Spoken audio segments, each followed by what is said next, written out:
আসসালামু আলাইকুম প্রিয় শিক্ষার্থীবৃন্দ, তোমরা যারা ডিপার্টমেন্ট অফ ইংলিশে ফার্স্ট ইয়ারের নতুন সিলেবাসের শিক্ষার্থী, তোমাদের সবাইকে আজকের গুরুত্বপূর্ণ একটি কবিতায় স্বাগত জানাচ্ছি। আজকে আমরা যে কবিতাটি পড়ব, এই কবিতার নাম হচ্ছে দ্য সলিটারি রেপার। এই যে সলিটারি রেপার, এই কবিতাটি লিখেছেন উইলিয়াম ওয়ার্ডসওয়ার্থ, একজন গুরুত্বপূর্ণ রাইটার, ইংলিশ লিটারেচারের মধ্যে একজন গুরুত্বপূর্ণ কবি, যার হাত ধরে আমরা দেখেছি রোমান্টিক যুগের সূচনা ঘটেছে।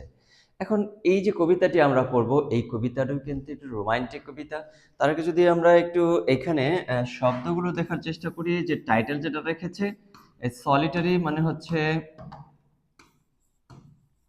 লনলি, মানে একাকী। আমরা কিন্তু এখানে জানি যে এলওয়াই থাকলে অ্যাডভার্ব হয়, বাট এই শব্দটা কিন্তু অ্যাডভার্ব না, এটা কিন্তু একটা ডিফারেন্ট শব্দ, এটা কিন্তু একটা অ্যাডজেক্টিভ।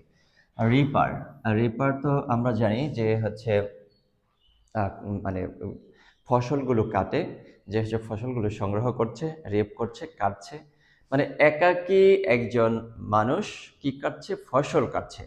এই যে মানে কবিতাটা, এই কবিতাটা হচ্ছে মূল বিষয় আমাদের এই কবিতার টাইটেল।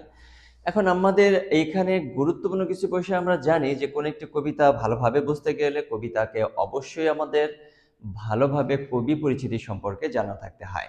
তাহলে যে কবি পরিচিতি সম্পর্কে জানার জন্য আমরা প্রথমে আজকের যে লেকচারটি সাজিয়েছি, এই লেকচারটি হচ্ছে কবি পরিচিতি সম্পর্কে আমরা পড়ব। এবং এই যে কবিতাটি রয়েছে, আমি বলেছি রোমান্টিক কবিতা, এই রোমান্টিক কবিতা সম্পর্কে আমরা জানবো। আমরা রোমান্টিক শব্দটা একটু তোমরা যারা অন্তত হচ্ছে ডিপার্টমেন্ট অফ ইংলিশে ভর্তি হয়েছ এবং ডিপার্টমেন্ট অফ ইংলিশে ভর্তি হওয়ার পূর্বে এই রোমান্টিক শব্দটার একটা হয়তো কনসেপ্ট ছিল তোমাদের, বাট এখন কিন্তু কনসেপ্টটা সেটা নেই, এটা কিন্তু চেঞ্জ করতে হবে। এখন রোমান্টিকতা বলতে আমরা সাধারণত জানি যে কোনো কিছু হয়তো প্রেম ভালোবাসার একটা কাহিনী হয়তো বলে দেবে, শেষ। এইটা কিন্তু বিষয় রোমান্টিকতা নয়। এই বিষয়টা আমরা আজকের লেকচারে বোঝার জন্য চেষ্টা করবো, আশা করি তোমরা ধৈর্য সহকারে দেখার চেষ্টা করবে। এই যে এখানে আমরা কিন্তু দেখতে পাচ্ছি যে আমাদের যে রাইটার, রাইটার হচ্ছে উইলিয়াম ওয়ার্ডসওয়ার্থ। উইলিয়াম ওয়ার্ডসওয়ার্থের অল্প একটু আমরা বিস্তারিত জেনে নেব। আমরা কিন্তু এর আগেও দেখেছি যে কোনো একজন রাইটার সম্পর্কে বিস্তারিত জানলে আমরা তার কবিতা সম্পর্কে ভালো অনুধাবন করতে পারি এবং একজন ব্যক্তির জীবনী তার কবিতার মধ্যে প্রভাব ফেলে। এখন চিন্তা ভাবনা, জীবনী, এগুলি হচ্ছে কবিতার মধ্যে প্রভাব ফেলবে। এখন আমরা যদি এখানে দেখি the background of the poem the solitary reaper, এই সলিটারি রিপার যে কবিতাটি রয়েছে, এটা ব্যাকগ্রাউন্ডটা কি এটা যদি আমরা দেখি, আর কবি পরিচিতি সম্পর্কে যদি অল্প একটু দেখি, দুটা জিনিস আমরা কিন্তু এখানে দেখব। আচ্ছা, উইলিয়াম ওয়ার্ডসওয়ার্থ পয়েট, পয়েট হচ্ছে কি উইলিয়াম ওয়ার্ডসওয়ার্থ। এই কবিতাটা লিখছে কবে? কবিতাটা লেখা হয়েছে 1805 সালে। ভালো করে খেয়াল করবা কিন্তু, এইটা আমাদের এই ক্লাসে কিন্তু গুরুত্বপূর্ণ এবং একই সাথে রোমান্টিক কবিতার বৈশিষ্ট্যগুলো বোঝার জন্য গুরুত্বপূর্ণ। এখন কবিতাটি লেখা হয়েছে 1805 সালে এবং কবিতাটি লেখার পরে আরো 2 বছর পরে পাবলিশ করা হয়েছে 1807 সালে। এ রোমান্টিক লিরিক পয়েম, এই কবিতার ধরনটা কি, কোন জেনরিতে রয়েছে? তোমরা অবশ্যই জানো যে ইংলিশ রিডিং স্কিল রয়েছে তোমাদের, ওই ইংলিশ রিডিং স্কিলের মধ্যে কিন্তু জেনেরিক ফর্ম লিখতে হয়। এই জেনেরিক ফর্মের মধ্যে কিন্তু আমাদের এটা প্রয়োজন হবে। অ্যাবাউট দ্য পয়েট, কবি সম্পর্কে আমরা একটু জানার চেষ্টা করি। উইলিয়াম ওয়ার্ডসওয়ার্থ কত থেকে, এটা 1770 থেকে 1850। এই যে সে কিন্তু প্রায় দীর্ঘ 80 বছরের একটি পূর্ণাঙ্গ জীবনযাপন করে গেছেন। One of the greatest English romantic poet, অন্যতম একজন বড় রোমান্টিক কবি। He is often called the poet of nature, তাকে কিন্তু প্রায় বলা হয় প্রকৃতির কবি বলা হয় তাকে, because of his deep love for natural beauty and his believe that nature teaches wisdom, piece and spirituality. এই দেখো, আমরা যে বললাম যে কবি সম্পর্কে যদি ভালোভাবে বুঝতে পারি আমরা, তাহলে কবিতাকে ভালোভাবে আমরা বুঝতে পারবো। এই যে উইলিয়াম ওয়ার্ডসওয়ার্থ কি বিশ্বাস করতেন? উইলিয়াম ওয়ার্ডসওয়ার্থ বিশ্বাস করতেন যে প্রকৃতি আমাদের শিক্ষা দেয়, প্রকৃতি আমাদের প্রশান্তি দেয়। এই যে প্রকৃতি থেকে আমরা স্পিরিচুয়ালিটি পাই, এই সমস্ত কিছু পাই কোথায় থেকে? আমরা পাই প্রকৃতি থেকে। এই যে প্রকৃতি থেকে যে আমরা পাইলাম, এই এই বিষয়টাই হচ্ছে তার গুরুত্বপূর্ণ বিষয়। এই জন্যই কিন্তু তাকে পয়েট অফ নেচার বলা হয়। আচ্ছা, তাহলে আমরা ব্রিফ কোশ্চেনের একটি প্রশ্ন কিন্তু পেয়ে গেলাম যে কাকে পয়েট অফ নেচার বলা হয়? উইলিয়াম ওয়ার্ডসওয়ার্থকে। উইলিয়াম ওয়ার্ডসওয়ার্থকে কি কবি বলা হয়? পয়েট অফ নেচার বলা হয়। আশা করি তোমরা ব্যাপারটা বুঝতে পেরেছো। His poems often expresses the connection between human emotion and natural world, মানুষের যে আবেগ এবং মানে যে প্রাকৃতিক যে পৃথিবী রয়েছে এটার সাথে যে একটা কানেকশন রয়েছে মানুষের, এইটা ওনার কবিতার মধ্যে ম্যাক্সিমাম সময় প্রকাশ করার চেষ্টা করেছেন। ওনার একটি গুরুত্বপূর্ণ বিষয় আমরা এখানে দেখার চেষ্টা করব, সেই বিষয়টি হচ্ছে প্যান্থিইজম। প্যান্থিইজম কিন্তু এটা 4 মার্কের প্রশ্নে আসতে পারে, 1 মার্কের প্রশ্নেও আসতে পারে। তাহলে সুতরাং এই প্যান্থিইজমটা আমরা ভালোভাবে যদি বোঝার চেষ্টা করি, pantheism is the believe that God and nature are the same. এই যে এর জন্য কিন্তু এই ঘটনার জন্য কিন্তু তাকে নাস্তিক বলা হইতো, এবং এই ঘটনার জন্য অনেকে তাকে নাস্তিক বলে সম্মানিত কি করে থাকে, আখ্যায়িত করে থাকে। তাহলে ওয়ার্ডসওয়ার্থ কি বিশ্বাস করতেন? ওয়ার্ডসওয়ার্থ বিশ্বাস করতেন যে প্রকৃতির হিলিং পাওয়ার রয়েছে, প্রকৃতির সারিয়ে তোলার পাওয়ার রয়েছে। তুমি যদি প্রকৃতির কাছে যাও তোমার মন ভালো হয়ে যায়, তোমার মন যদি খারাপ থাকে তুমি প্রকৃতির কাছে গেলে মন ভালো হয়ে যায়। এই যে বিষয়টা, এই বিষয়টাকে উনি প্যান্থিজম নামে আখ্যায়িত করেছেন। ওনার থিওরিটা হচ্ছে pantheism theory. And god exist in everything around us, এবং সৃষ্টিকর্তা আমাদের চতুর্দিকের সকল কিছুর মধ্যে বিদ্যমান রয়েছে।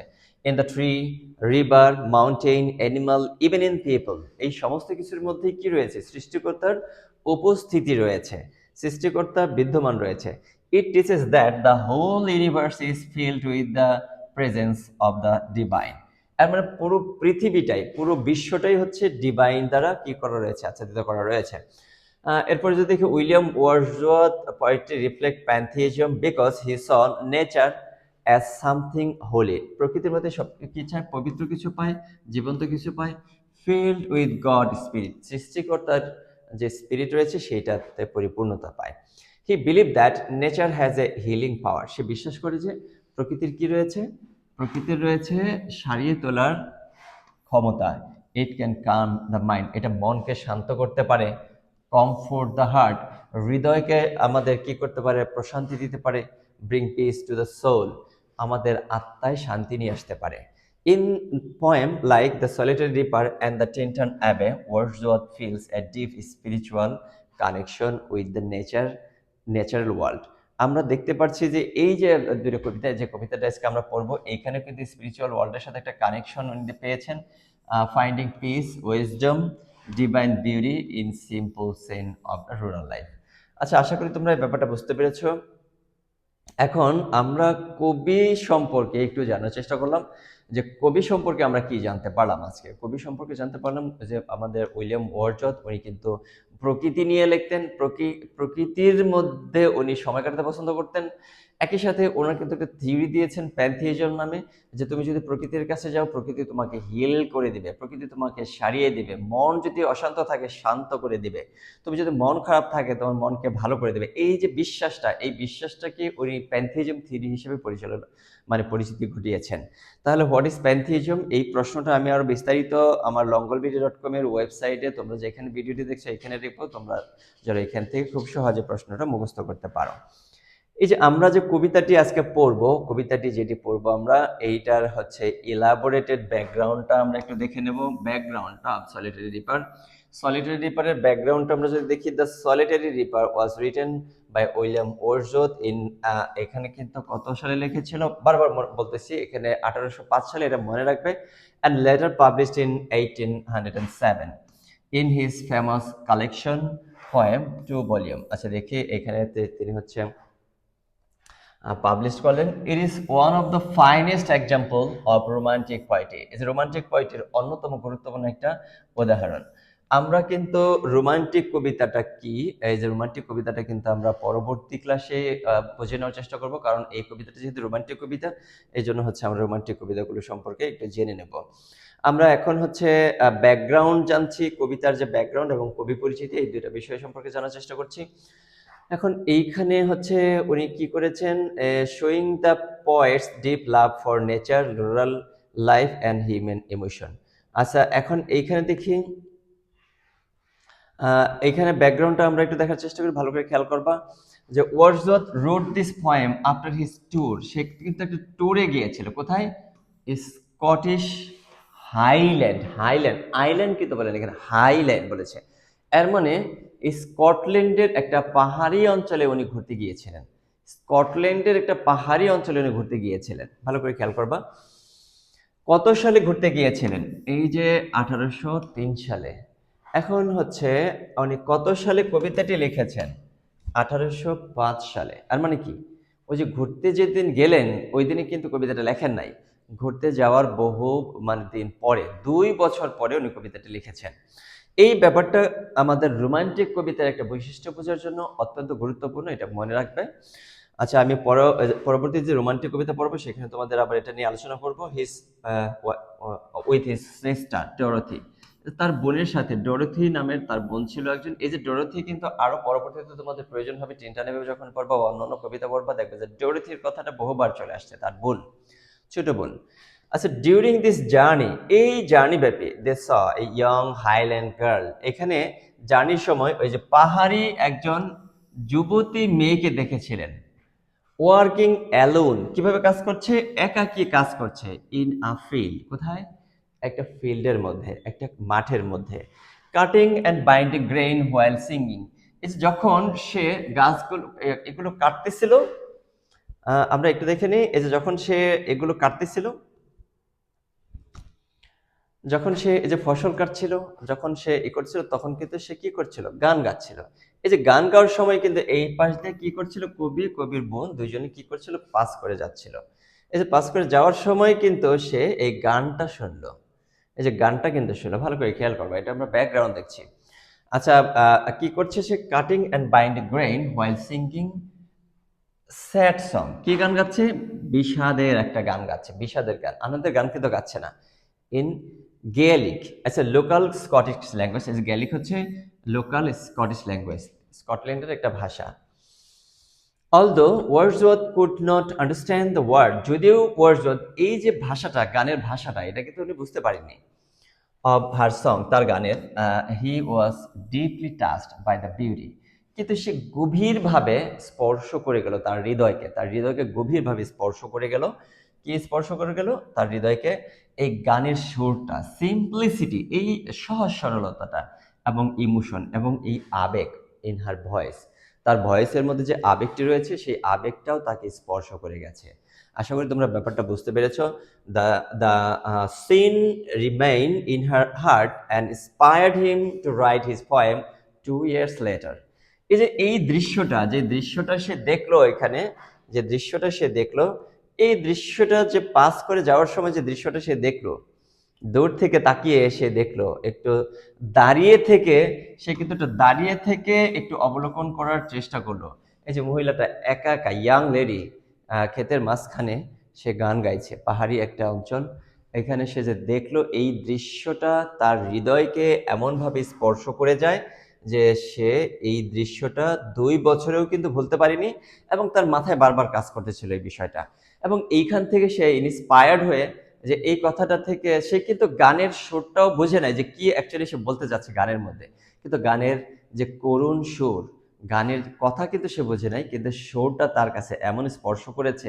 একাকী একটি ইয়ং লেডি ঘুরে ফিরে কাজ করছে, একাই মাঠের ফসলগুলো কাটছে, বাঁচছে, এই দৃশ্যটা তাকে খুব টাচ করে, এই দৃশ্যটা তাকে খুব বিমোহিত করে। একই সাথে পয়েটিক ইমোশনাল রেসপন্সটা যদি দেখি, আচ্ছা এইখানে আমরা রোমান্টিসিজমের সাথে কি কানেকশন রয়েছে এটা আমরা এখনই দেখব না। এটা হচ্ছে রোমান্টিকতাটা কি রয়েছে, রোমান্টিক কবিতার বৈশিষ্ট্যটা পড়ার পরে তারপরে আমরা এটা দেখব। আমরা পরবর্তী লেকচারটি যেটা রয়েছে, সেই লেকচারে হচ্ছে রোমান্টিক কবিতার যে বিষয়টি রয়েছে সেটা আমি দেবো। তবে এখানে ইমোশনাল রেসপন্সটা একটু দেখে যাই, তারপরে আমরা কবিতায় যাব। The background reflects the spontaneous emotional reaction that is typical and Wordsworth's poetry. The poet described how the melancholy tune of the rapper's song find the valley with music and created a lasting impression on him. এখানে কিন্তু তিনি বলতে চাইলেন, এই যে সলিটেড একজন rapper, সে যে একাকে কি করছিল, ফসল কাটছিল, তার যে করুণ সুর, এই সুরটা দেখো কতটা আবেগ তৈরি করেছিল, ইমোশন তৈরি করেছে তার কাছে। যে এই যে সুরটা মনে হচ্ছিল পাহাড়ে প্রতিধ্বনিত হয়ে আছে, পুরো উপত্যকাটাকে ভরে ফেলেছে এই সুরটা দিয়ে, এই গানটি দিয়ে। এই যে এই ইমোশনটা তার হৃদয়ে এমনভাবে গেঁথে গিয়েছিল, সে 2 বছরেও কিন্তু তার মন থেকে মুছে ফেলতে পারেনি।